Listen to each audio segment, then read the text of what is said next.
Staff scheduling and management. So involves creating and assigning work schedules, monitoring attendance, and managing employee performance to optimize productivity and meet business needs.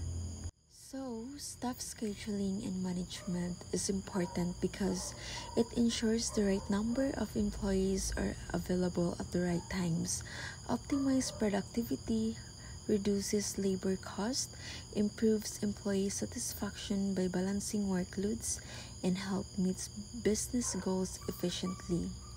So this is how to develop staffing planning.